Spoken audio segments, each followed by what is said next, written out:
Fala, meus amigos corintianos e corintianas, muito bem-vindo ao canal, estamos aqui para mais um vídeo. Mas antes de iniciar, peço uma ajuda para vocês, se inscreve no canal, curte o vídeo, para ajudar no crescimento e no engajamento, beleza?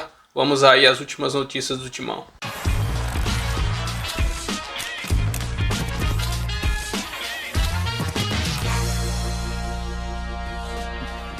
Fã de esportes, terminou o jogo e tá começando linha de passe. Quem diria, hein? 3 para o Barcelona, vou repetir, 1, 2, 3 para o Barcelona, 0 para o Corinthians. E agora, na semana que vem, vai ser um jogo dramático. O Corinthians carrega um placar péssimo para a próxima semana. Me chamou muito a atenção. Eu até fui olhar os números depois do jogo. O Corinthians venceu só 37% dos duelos. O Barcelona venceu 63% deles. A postura também me chamou a atenção. Sempre atrasado nos desarmes, sempre atrasado nas divididas, e aí fica muito complicado. Só um milagre conduzirá o Corinthians à fase de grupos da Libertadores. Milagre, hein? É bom lembrar, você está vendo os melhores momentos aí, o Corinthians teve no primeiro tempo uma tentativa com o Garro, que ao invés de passar, ele se atrapalhou com a bola, acabou... Deveria ter passado. Não existia, né, outra opção se não passar. Só teve aquilo. E no segundo tempo teve aquela chance que a gente viu a finalização com o Memphis, quando ele estava em campo ali já numa função um pouquinho mais atrás, mais jogado, estava 1-0. E aí, claro, depois do 3-0 teve o Michael, que mandou uma bola na trave. Michael que também teve uma participação ali no terceiro gol do Barcelona, mas mandou aquela bola na trave, o Corinthians um pouquinho mais ali no desespero e tudo. E só. Milagre é a palavra que define uma classificação do Corinthians nessa altura do campeonato, hoje? Pois é, William. Boa noite a todos. É muito improvável, né? E é muito improvável, acho que justamente pelo que o Zupac falou, pelo fato de que esse 3-0 não foi um acaso, não é que o Corinthians deu um baita azar e aí o jogo terminou 3-0. O placar, no fim das contas, ele reflete, acho que o que foi o jogo. A gente sabe que o Corinthians não vem jogando bem, a gente falou isso, inclusive, depois das quartas de final do Campeonato Paulista. Então, é uma sequência de jogos com futebol abaixo. É uma loucura, né? Porque eu sempre penso nisso. Vamos lembrar da quantidade de elogios que este mesmo Corinthians, com estes mesmos jogadores, com esse mesmo treinador, recebeu ao final do Campeonato Brasileiro, depois daquela sequência incrível. Recebe no meio da fase de grupos do Campeonato Paulista, porque de fato estava jogando com tranquilidade, com facilidade, claro que num contexto muito mais fácil. O adversário de hoje era mais complicado, né? Perto da UCV, o Barcelona é o Liverpool. É o Barcelona. Exatamente, é o Barcelona. Perto da UCV, o Barcelona é o Barcelona espanhol, né? Então, assim, é claro que o adversário era mais complicado, mas o Corinthians acho que teve muitos problemas. Para mim, inclusive, o Corinthians foi pior no primeiro tempo do que no segundo. Aí são essas ironias do destino, né? Porque você acaba... Eu acho até que as mudanças acabam sendo corretas, porque o Corinthians estava absoluta... A questão dos 3 zagueiros no primeiro tempo... Ela estava servindo bem para uma coisa, que é um problema seríssimo do Corinthians, que são as bolas aéreas. Exatamente. E você viu que no segundo tempo, sem 3 zagueiros, o Corinthians não tomou um gol por centímetros no cruzamento, no lance seguinte, perdia todas pelo alto no segundo tempo. Tomava susto pra caramba pelo alto. No primeiro tempo, ganhou todas pelo alto. Mas foi a única vantagem que os 3 zagueiros trouxeram ao Corinthians. Porque o Corinthians perdia todos os rebotes no meio, teve uma dificuldade para sair jogando abissal, um negócio absurdo ali com os 3 zagueiros que nenhum deles conseguia avançar um pouco com a bola, você não tinha saída de jogo, você estava com o meio-campo claramente sem jogadores para brigar com o Barcelona, que jogava o tempo todo no campo de ataque com a linha de 5 do Corinthians muito atrás. Então, acho que assim, o primeiro tempo foi pior. Só que no primeiro tempo o Corinthians acaba perdendo por 1-0, gol de pênalti no finalzinho. O futebol é assim. No segundo tempo, o Corinthians acho que até oferece um pouco mais de resistência, tanto que você tem 6 finalizações a 0 no primeiro... Não, 8 finalizações a 0 no primeiro tempo para o Barcelona. Isso. E 8-5 no segundo tempo. Quer dizer, você tem um segundo tempo mais parelho com as mudanças que foram feitas, mas aí também você sai mais, você deixa mais espaço e no fim das contas, independentemente de qual tempo foi melhor ou pior, o fato é que o resultado foi justo, que a diferença do futebol a gente viu em campo. Sim. E por isso, mesmo com o apoio da sua torcida, mesmo jogando em casa, ganhar de 3 para levar para os pênaltis ou ganhar de 4 não vai ser missão fácil mesmo. 3 ainda tem a esperança do Hugo, que é bom pegador de pênalti. Hoje não conseguiu defender o pênalti, que teve contra ali, mas é bom pegador de pênalti, mas assim, construir 3. É aquela velha história de sempre. Você faz um jogo, faz um gol, faz 2... E não tomar gol, né? E não tomar, acontece, né? Agora, você entrar com a obrigação de ter que fazer, a pressão de ter que fazer 3, ainda a pressão para ir para uma fase de grupos de Libertadores da América. E lembrou bem aqui o Calçade, Birner, passar um jogo no famoso clean sheet, como diriam, né? Birner adora os ingleses, clean sheet. Não, tá difícil pro Corinthians um clean sheet. No Mirassol 2-0, mas em termos de Libertadores tá complicado. No caso do Corinthians é all shit. Não é clean sheet. Opa! Muito bom, muito bom. Gostou? Nosso poliglota Zupac, também arrisquei ele um pouquinho. Eu acho que podia ser apenas sem tomar gols e fazendo gols, mas boa noite a você, William, Jean, Zupac, Calçade, aos fãs do esporte. Eu estou muito curioso para ouvir a entrevista do Ramon. E não é uma questão assim, pessoal, porque diante das críticas após os jogos bem ruins contra a Universidade Central, tão ruins que o time mesmo classificado escutou protestos da torcida, dentro do estádio, fora do estádio, certamente a direção do clube não ficou satisfeita, porque no papel o Corinthians tem time para brigar e para ser melhor que o Barcelona, igual aqui. Então a questão não se trata de preparação exatamente quando a gente fala da parte física, porque o Corinthians dosou no campeonato estadual, não se trata da qualidade do elenco, o Corinthians não enfrentou o Flamengo, o Corinthians enfrentou o Barcelona de Guayaquil, que é uma boa equipe, que é um gigante do Equador, jogando dentro de casa mais forte ainda, faz um início de temporada muito bom, com 3 vitórias no Campeonato Nacional, mais essa vitória hoje, mas o Corinthians já tinha pelo menos para fazer um jogo parelho, pelo menos, tá? Tô nivelando por baixo contra o Barcelona. E o jogo do Corinthians hoje, como você disse, dá a impressão de que o time não estreou na Libertadores. Eu concordo com o Jean, principalmente no primeiro tempo. Porque a falta de soluções para criar chances de gol, a falta de capacidade para neutralizar o adversário, são coisas que passam muito pelas ideias de jogo mal implementadas. O que me chama a atenção é que ano passado, jogando num 4-3-1-2, que eu já falei 500 vezes, eu não gosto, o Corinthians conseguiu ser a sua melhor versão, competitivo, foi muito bem. Esse ano, eu acho que todo mundo esperava que o Corinthians fizesse alguma coisa parecida, mas a impressão, a não ser que isso seja desmentido nos próximos 2 jogos, porque eu não sei se tem Ramon depois dos próximos 2 jogos, se isso não for desmentido, é que aquilo foi uma coisa do futebol que não se explica, algo de momento. Porque o time não cria, jogando desse jeito, não consegue marcar pelos lados. Hoje, com uma linha de 3, linha de 5, continuou sem conseguir marcar dos lados, sem criar, melhorou um pouquinho na jogada aérea, mas foi inofensivo. Então, isso cabe muito ao técnico que falou para as pessoas desfrutarem da vitória contra a Universidade Central. Vitória, 3-2. Ele falou várias sobre desfrutar. Falou que o vestiário estava feliz. Eu não acredito nisso. Eu também não. Eu não acredito. Foi ele que disse. O Memphis deu uma entrevista criticando e o Hugo a atuação também da equipe.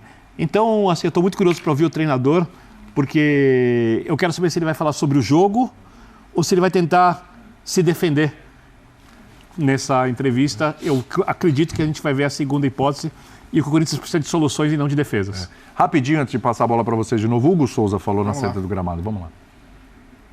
Hoy las cosas no se dieron, un resultado complicado que tiene Corinthians para el cotejo de vuelta. Difícil falar, né? Eu acho que agora é esfriar a cabeça, botar a cabeça no lugar, para que a gente possa em casa fazer o que a gente sabe fazer de melhor, que é jogar futebol da melhor forma, ter a bola, agredir o adversário, para que a gente possa fazer os gols que a gente precisa e buscar a classificação em casa, porque com essa camisa nada é impossível. Es un resultado complicado, sabiendo que tienen los 3 goles. É um resultado complicado, mas a gente vai trabalhar, a gente vai brigar até o final, vamos lutar até o final, para que a gente possa em casa fazer os gols que a gente precisa. Obrigado. O Birner estava falando aí sobre os próximos jogos, mas assim, também não adianta o Corinthians jogar tudo que não jogou até agora no domingo, se classificar para a final do Paulista e chegar na quarta-feira e não reverter. Não vai segurar a onda, não. O que o Ramon tentou fazer, assim, ele está jogando um jogo de 270 minutos, que é os 2 da Libertadores e a partida contra o Santos. Primeiro foi uma catástrofe. Num espaço muito curto. Então ele já começou a administrar, porque realmente você não vai pôr o mesmo time para jogar nesta sequência, daqui a pouco ele não anda em campo. Então ele tem que realmente rodar. Rodar, assim, é uma coisa. Manter desempenho é outra, faz parte. É mesmo quando você trabalha com outros jogadores. O que aconteceu? A gente já falou aqui algumas vezes, vamos repetir. O Corinthians do ano passado, a imagem que ficou muito forte era de um Corinthians, a partir do momento que sai da Sul-Americana e tem como único objetivo, destino, o Brasileirão para se salvar. E ele conseguiu fazer isso, apenas um campeonato. Agora, ao se dividir, as coisas não estão indo bem. E o rendimento não é aquele do ano passado. Tá. Perfeito. Quando você conversa com os jogadores, os jogadores você não vai perguntar para o jogador e vai falar isso aqui no ar. Mas eles admitem que a comissão técnica existem melhores.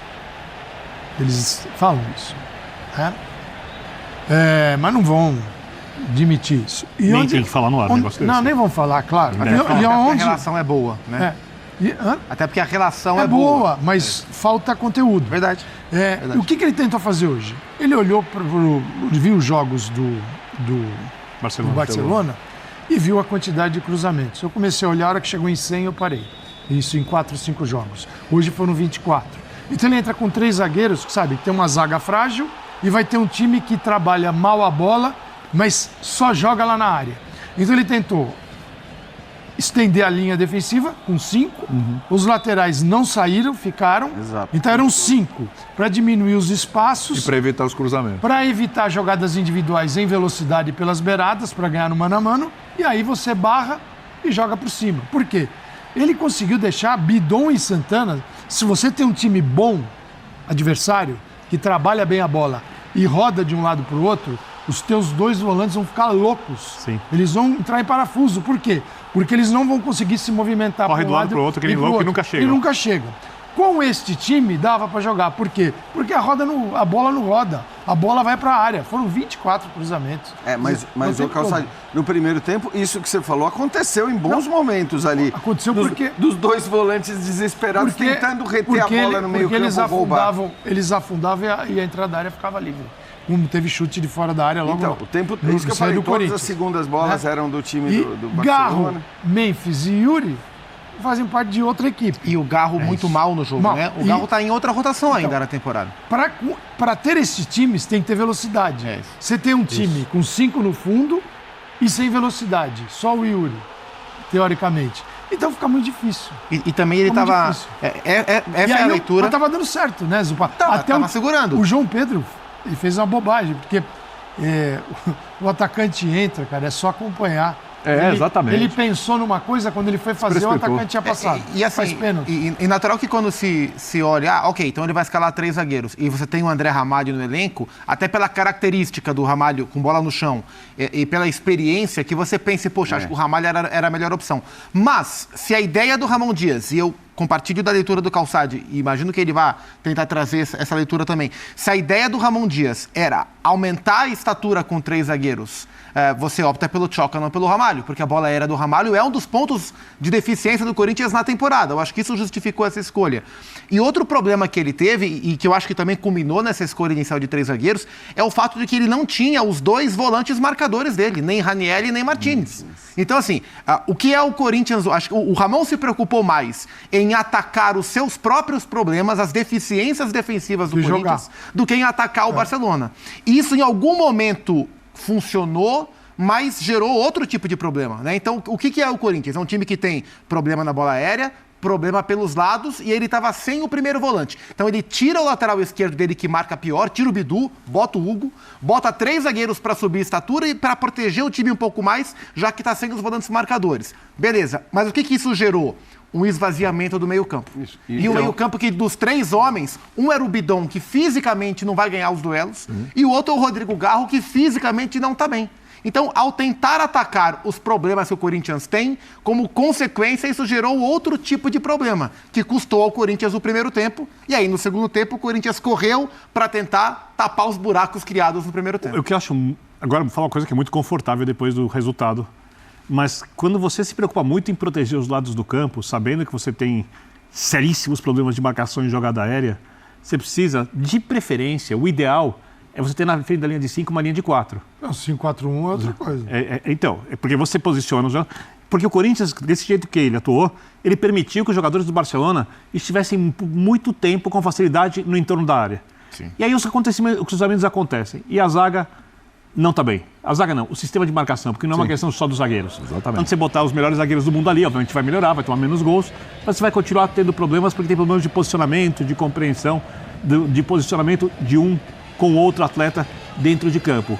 E quando você permite isso num jogo de mata-mata, num jogo fora de casa, você começa a ser pressionado, o jogo fica desconfortável, aí o jogador vai lá e faz o pênalti. Provavelmente ele não faria no jogo pequeno, quando estadual, quando estivesse conseguindo raciocinar melhor, porque o jogador está sendo testado, acabou de chegar no Corinthians, camisa pesada, jogo enorme, Libertadores, vale fase de grupos, vale a entrada no torneio mais importante da temporada e, em tese, não é o mais difícil, porque o brasileiro é mais difícil que a Libertadores, porque a Copa do Brasil, dependendo da sua sequência de adversários, pode se tornar mais difícil do que ganhar a Libertadores de acordo com a sequência de adversários no mata-mata, né? E aí, toma um gol, e aí a torcida que está na arquibancada, entre aspas, vai para dentro do campo, e a pressão aumenta. Aí entram outras questões.